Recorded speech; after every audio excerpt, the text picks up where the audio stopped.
Hi, I'm Becky Pesley. I'm the Program Manager for Windows Live Writer at Microsoft, and today I'm going to give you a demonstration of the application. Windows Live Writer is a desktop application for publishing to blogs, and it's compatible with most major blog services available today. And Writer is a useful tool for bloggers in that it's a familiar authoring environment, and like most desktop applications has common gestures for formatting. It includes features for spell checking and hyperlinks. And like other desktop applications, Writer is accessible, supporting Microsoft Active Accessibility for screen readers and other assistive technologies, Windows settings such as high contrast and large fonts, and keyboard access. Writer also enables users to create compelling blog posts that include rich media such as photos and videos and maps, and it also allows users to do all of this offline. And lastly, Writer uses the theme and styles from the blog to show exactly what each blog post will look like before it's published. So today there's over 20 million unique installs of Writer, and about 100,000 unique users blog with Writer each day. So any advances in accessibility that we can make will have a fairly broad impact. Writer is designed for a consumer audience with no knowledge of HTML, and therefore was intentionally designed to be lightweight and fun, have good defaults encouraging the authoring of good HTML and the natural flow of authoring, and high quality HTML output that's valid, simple, and clean. Okay. Before I jump into examples of this in Writer, I'll give a quick introduction to the application. At the top of the window is a menu bar featuring common menus such as File, Edit, View, Insert, etc. Below that is a command bar featuring some of the most common commands within Writer, such as Publish, New Post, Open Post, Save Draft.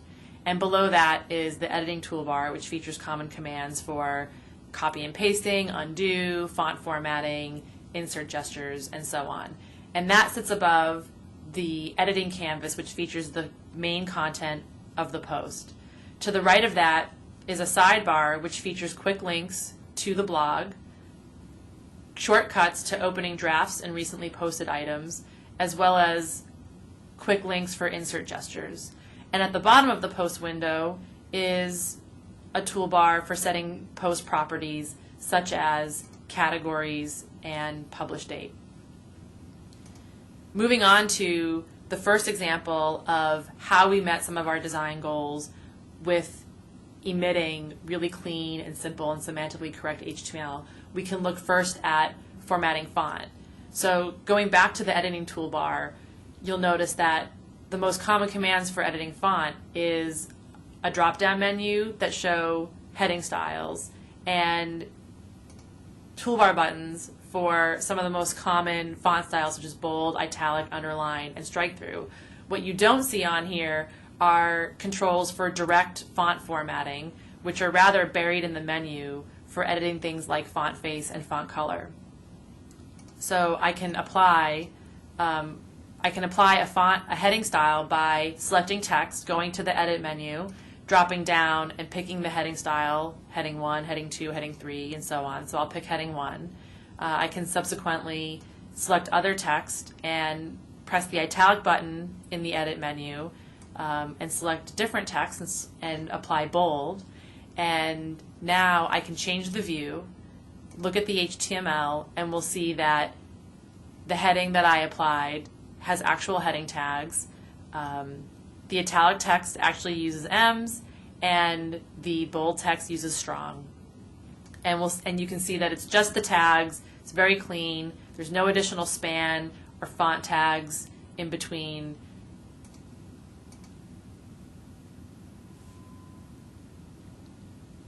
Secondly, we can take a look at lists. So I can select a bunch of text and create ordered and unordered lists. So I go back up to the editing toolbar and I can click on the numbering button, which creates a numbered list. And when I go to the HTML view to view that, we can see the tags for that. There's the open tag for the ordered list and the close tag at the end. In between are the list items, and those include simply the text that's in the list items, no additional HTML. And we can see the same thing going back to the web layout view, selecting the text, creating an unordered list, going back to HTML view and viewing the content for the unordered list, which is pretty much like the ordered list with just the unordered list tags, and just as clean. Another example of this is when we insert images. So I can go to the editing toolbar, click on the button for inserting an image. I get an insert image dialog, pick which one I want. The image is inserted at a default size that's suitable for the width of the post. And on the right-hand side is a task pane, a modeless task pane with contextual commands that apply to the images. And in there I can see what the alt text is for that image. And by default, it uses the file name of the image without the file extension, and I can easily change that to something else.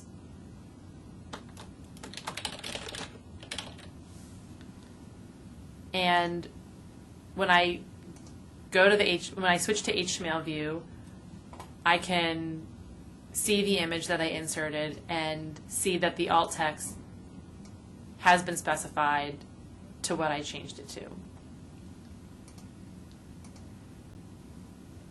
We can then look at tables. So Writer is one of the only blogging tools that actually features user interface controls for inserting and manipulating tables. I've inserted one already right here, but if I wanted to insert a new one, I could go up to the editing toolbar, choose the menu that had the table menu, and drop it down and say Insert Table, which would give me a dialog for choosing how many rows and columns and so forth that I wanted. But here we can see that we have a table in Writer already, and if I go to the HTML view and view the code for that, we can see that there is a semantically correct table with table rows and table columns. Again, very clean HTML, just the tags with the table content in between.